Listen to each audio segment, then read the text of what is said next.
Hello everyone, myself Nirmala, working as an assistant professor of commerce in Government College, Nalwa. आज जो हम topic पढ़ने वाले हैं वो है एडमिनिस्ट्रेटिव मैनेजमेंट। ये टॉपिक जो है बीकॉम के फर्स्ट ईयर स्टूडेंट्स के लिए यूज़फुल है बिकॉज जो उनका मैनेजमेंट सब्जेक्ट है उसमें ये टॉपिक आता है। कई बार एग्जाम्स में टॉपिक पूछा गया है 15 मार्क्स क्वेश्चन में। इसके अलावा जो स्टूडेंट्स नेट या HTET की तैयारी कर रहे हैं या कोई और कॉम्पिटिशन एग्जाम्स की तैयारी कर रहे हैं और उनका अगर मैनेजमेंट के रिलेटेड सिलेबस है तो उसमें से ये टॉपिक बहुत ही यूज़फुल रहेगा। तो आइए हम इसकी स्टडी करते हैं। सबसे पहले हम ये देखेंगे कि जो कॉन्सेप्ट है एडमिनिस्ट्रेटिव मैनेजमेंट का वो किसने दिया। तो हेनरी फॉयल नामक एक बंदे ने क्या है एडमिनिस्ट्रेटिव मैनेजमेंट का टॉपिक कॉन्सेप्ट को डेवलप किया था और इनका जन्म जो है वो कब हुआ 1841 में। ये बहुत ही इंपॉर्टेंट क्वेश्चन है, कई बार MCQs में क्वेश्चन पूछा गया है। When was Henry Fayol born? तो आपका आंसर होगा 1841 में। जब ये बड़े हुए 20 साल की उम्र हुई इनकी तब 1860 में इन्होंने क्या किया, एक फ्रेंच कंपनी में एज अ जूनियर इंजीनियरिंग काम करना स्टार्ट किया। He worked in that company as a junior engineer. जब इन्होंने इस कंपनी में काम करना स्टार्ट किया तब उस कंपनी की इकोनॉमिक कंडीशन जो है बहुत वीक थी, बहुत बैड थी, लेकिन इनकी मेहनत से इन्होंने बहुत सारे चेंजेस किए उस कंपनी में और जल्द ही जो है वो कंपनी बहुत ही प्रॉस्परस हो गई। और फिर 20 साल के अंदर यानी कि 88 में इन्होंने उसी कंपनी में CEO की ज्वाइन किया। He became the chief executive officer of that company, same company in which he was a junior engineer. इन्होंने जो है मैनेजमेंट के रिगार्डिंग या मैनेजर के रिगार्डिंग क्या है काफ़ी रूल्स बताए हैं, डिफरेंट प्रिंसिपल्स दिए हैं उन्होंने, जिन्होंने ये बताया है कि एक मैनेजर को किस तरह मैनेज करना है, किन किन पॉइंट्स को ध्यान में रखना है, क्योंकि अगर एक ऑर्गेनाइजेशन का मैनेजमेंट अच्छा होगा तो कंपनी ज़रूर आगे बढ़ेगी। इस मैनेजमेंट को हम प्रोसेस मैनेजमेंट भी कहते हैं, ये भी इम्पॉर्टेंट क्वेश्चन है। और हम हेनरी फॉयल को फादर ऑफ एडमिनिस्ट्रेटिव मैनेजमेंट भी कहते हैं। पिछले टॉपिक में हम साइंटिफिक मैनेजमेंट की स्टडी कर रहे थे जिसमें हमने ये स्टडी किया था कि फादर ऑफ साइंटिफिक मैनेजमेंट कौन है, तो आपका जवाब होगा FW टेलर। यहाँ एडमिनिस्ट्रेटिव मैनेजमेंट की बात करें तो फादर ऑफ एडमिनिस्ट्रेटिव मैनेजमेंट कौन है, हेनरी फॉयल, एंड इनकी डेथ हुई थी 1925 में। तो इन्होंने बहुत सारे प्रिंसिपल्स दिए हैं जो हमारे लिए यूज़फुल है, यानी कि मैनेजमेंट के लिए यूज़फुल है। आइए इनकी हम स्टडी करते हैं। सबसे पहला प्रिंसिपल है division of work. Henry foil ने यह बताया है कि एक ऑर्गेनाइजेशन के अंदर हमें काम को बांट के देना चाहिए। Work should B divided between the management and the employees. कौन क्या काम करेगा, कब करेगा, कितना करेगा, ये पहले से डिसाइड होना चाहिए so that each and every one can concentrate on that own work. At the same time अगर हम वर्क को डिवाइड करके देंगे देयर विल बी स्पेशलाइजेशन। एक बंदा जो है एक काम को बार बार करेगा तो उसमें स्पेशलाइजेशन आ जाएगी। He will become specialized in that particular work. So सबसे पहला प्रिंसिपल यही है कि मैनेजमेंट के अंदर अगर आप किसी चीज़ को मैनेज कर रहे हो तो सबसे पहले काम को बांटो between the employer and employee. Second है इनका principle authority and responsibility. Authority means the right to give orders. Authority का मतलब है एक बंदे के पास अथॉरिटी होनी चाहिए कि वो दूसरों को ऑर्डर दे पाए। एंड रेस्पॉन्सिबिलिटी का मतलब है बीइंग अकाउंटेबल। एक बंदे को अगर हम अथॉरिटी देते हैं तो इसका मतलब ये है कि वो जो है दूसरों से अपना काम करवा सकते हैं। और रेस्पॉन्सिबिलिटी मतलब कि he is responsible for completing that particular work. जब हम उसको रेस्पॉन्सिबिलिटी देते हैं तो अथॉरिटी भी देनी चाहिए। किसके पास कितनी अथॉरिटी है, किस काम के लिए कौन रेस्पॉन्सिबल होगा, ये क्लियरली डिफाइंड होना चाहिए एक ऑर्गेनाइजेशन के अंदर। नेक्स्ट प्रिंसिपल है आपका डिसिप्लिन। डिसिप्लिन का मतलब ये कहा गया है कि जो ऑर्गेनाइजेशन के अंदर जितने भी एम्प्लॉयज़ या काम कर रहे हैं उनके बीच में डिसिप्लिन मेंटेन रहना चाहिए। Discipline refers to the obedience, behaviour, respect shown by the employees towards others, यानी कि organisation should be well disciplined. Next है आपका principle unity of command. Unity of command का मतलब है एक एम्प्लॉय को एक ही बंदे से ऑर्डर आने चाहिए। He should receive the order only from one person so that he can be clear to whom he has to respond. अगर एक ही बंदे को अलग अलग मैनेजर से कमांड मिलेगा तो वो कंफ्यूज हो जाएगा कि किसका काम करना है और किसका नहीं, and he will transfer his responsibility, तो वो ना हो।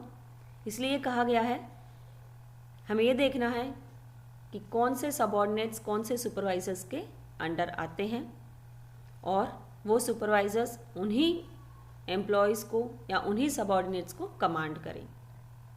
Next, unity of direction. Unity of direction का मतलब है कि सभी एम्प्लॉयज़ उनका मोटिव जो है एक ही होना चाहिए। They should try to attain a common goal. उनका मेन ऑब्जेक्टिव क्या है वो क्लियर होना चाहिए और ट्राई करें कि वही ऑब्जेक्टिव सारे अचीव करें। नेक्स्ट है आपका priority to general interest over individual interest. Organisation में बहुत सारे लोग काम करते हैं, हर एक इंडिविजुअल का अपना अपना इंटरेस्ट होता है, अपना अपना बेनिफिट्स होते हैं, उनको मिलते हैं ऑर्गेनाइजेशन से। लेकिन ये कहा जा रहा है हमें ऑर्गेनाइजेशन के अंदर ये देखना है कि हमारे ऑर्गेनाइजेशन का मेन ऑब्जेक्टिव क्या है। इंडिविजुअल इंटरेस्ट जो है वो परे रहेगा when compare to organisation interest. Individual must not place his personal interest over the common interest. उनके खुद के ऑब्जेक्टिव्स, उनके खुद के गोल्स अलग होने चाहिए और ऑर्गेनाइजेशन के अलग होने चाहिए, और ट्राई करें कि वो ऑर्गेनाइजेशन के गोल्स को अचीव करें। नेक्स्ट है उनका प्रिंसिपल फेयर रेम्यूनरेशन। यस, ये कहा गया है कि जितने भी लोग काम कर रहे हैं एक ऑर्गेनाइजेशन के अंदर उनको उनकी कैपेबिलिटी के हिसाब से रेम्यूनरेशन देना चाहिए ताकि वो मोटिवेट होके काम कर पाए। अच्छी रेम्यूनरेशन होगा तो हमारे ऑर्गेनाइजेशन से हमारे एम्प्लॉयज़ जो हैं वो क्विट नहीं करेंगे। They will be happy for serving our organisation. Next principle आपका है effective centralisation. Centralisation means reducing the importance of subordinates role in the organization। हमें ऑर्गेनाइजेशन के अंदर मेन इम्पॉर्टेंस जो है या मेन जो आपका काम जो है वो कौन करेगा, टॉप अथॉरिटीज़ करेंगे। उनके पास डिसीजन मेकिंग पावर होना चाहिए, ना कि सबऑर्डिनेट्स के पास। अगर सबऑर्डिनेट्स के पास डिसीजन मेकिंग पावर होता है तो उसे हम डिसेंट्रलाइजेशन कहते हैं। लेकिन हेनरी फॉयल का ये मानना है कि ऑर्गेनाइजेशन के अंदर सेंट्रलाइजेशन होना चाहिए। The power of decision making should be vested with the higher authorities. Next है आपका ऑर्डर। ये कहा गया है कि all the persons should be placed in order. हर एक काम को कैसे करना है, कौन किसके लिए रिस्पॉन्सिबल होगा, कौन सी मशीनरीज कहाँ होगी, कौन सा बंदा क्या काम करेगा, इन सब का ऑर्डर डिसाइड होना चाहिए। All the work should be done systematically. Every material should be in its place and there should be a place for every material and right man for right job. ये कहा गया है कि इस principal को follow करना बहुत ज़रूरी है ताकि हम अपने ऑर्गेनाइजेशन में अपने ऑब्जेक्टिव्स को अचीव कर पाएँ। नेक्स्ट प्रिंसिपल आपका इक्विटी। ये कहा गया है एक ऑर्गेनाइजेशन में जितने भी लोग काम करते हैं उनको इक्वली ट्रीट करना चाहिए विथ प्रॉपर रेस्पेक्ट। किसी के साथ दुर्व्यवहार ना हो, किसी को ये ना लगे कि उसे सही तरह से ट्रीट नहीं किया जा रहा है, क्योंकि अगर ऐसा कुछ होगा तो हमारे ऑर्गेनाइजेशन के लिए वो सही तरह से काम नहीं करेगा, वो सेटिस्फाई नहीं होगा। वो सेटिस्फाई नहीं होगा तो हमारे ऑर्गेनाइजेशन के लिए लॉस होगा। तो ट्रीट एवरीवन इक्वली। नेक्स्ट है आपका stability in the tenure of personal. ये कहा गया है एक ऑर्गेनाइजेशन में जितने भी बंदे काम कर रहे हैं उनको ये सिक्योरिटी होनी चाहिए कि वो इस ऑर्गेनाइजेशन में लंबे समय तक काम करेंगे। अगर हम बार बार हमारे एम्प्लॉयज़ को चेंज करते हैं तो उनके अंदर एक डर बैठ जाता है कि वो इस कंपनी में परमानेंट नहीं हैं, हमेशा नहीं रहेंगे। इस कारण से वो सही तरह से काम नहीं करते, मन लगा के काम नहीं करते, एफिशिएंटली काम नहीं करते और उसका लॉस किसको होगा? हमारे ऑर्गेनाइजेशन को होगा। तो ये कहा जा रहा है कि employee should be retained in the organization as new appointments में incur huge selection and training cost. वो training cost and selection cost कम करने के लिए हमें हमारे एम्प्लॉयज़ को हमेशा के लिए रखना है ताकि ज़्यादा से ज़्यादा लोग हमारी कंपनी को छोड़ के ना जाएं। Next, initiative. इनिशिएटिव का मतलब ये है कि जो भी सबऑर्डिनेट्स अगर कोई प्लान लेके आता है या कोई काम को डिफरेंट वे से करना चाहता है तो हमें उसको अप्रिशिएट करना चाहिए। We should accept his initiatives. ये नहीं कहना चाहिए कि जो मैनेजमेंट ने डिसाइड कर लिया वही होगा, नहीं।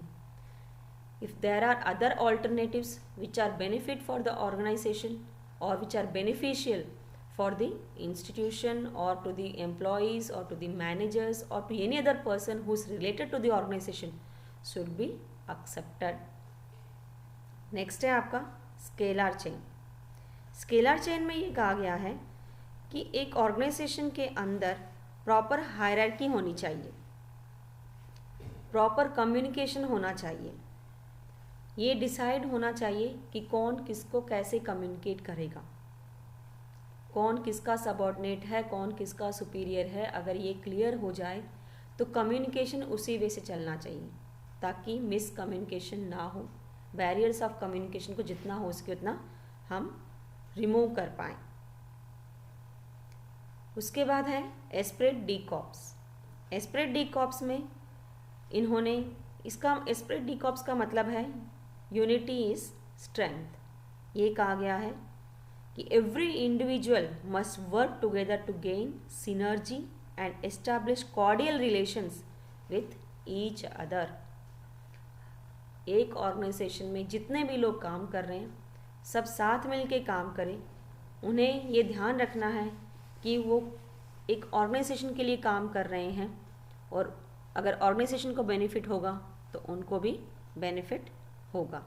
तो साथ मिल के काम करो, ना कि अकेले इंडिविजुअल। ये थे डिफरेंट प्रिंसिपल्स। अगर हम बीकॉम के स्टूडेंट की बात करें तो इन प्रिंसिपल्स को उन्हें याद रखना है और एग्ज़ाम में इस क्वेश्चन को अटेम्प्ट करना है। अगर हम नेट या स्लेट की बात करें तो जो हमने स्टार्टिंग में फर्स्ट स्लाइड देखी थी उसमें बेसिक पॉइंट्स बताए गए थे कि मैनेजमेंट की प्रिंसिपल्स किसने दिए। हेनरी फॉयल के बारे में बेसिक पॉइंट्स थे, उनको याद करना है। At the same time in points जो आपके प्रिंसिपल्स थे इनका मतलब याद करना है। क्वेश्चंस किसी तरह भी पुटअप किए जा सकते हैं। अगर आपको इन टॉपिक्स के मीनिंग मालूम है तो आप अपने क्वेश्चन को अटेम्प्ट कर सकते हो। So these are the different principles of Henry Fayol or principles of administrative management. Thank you.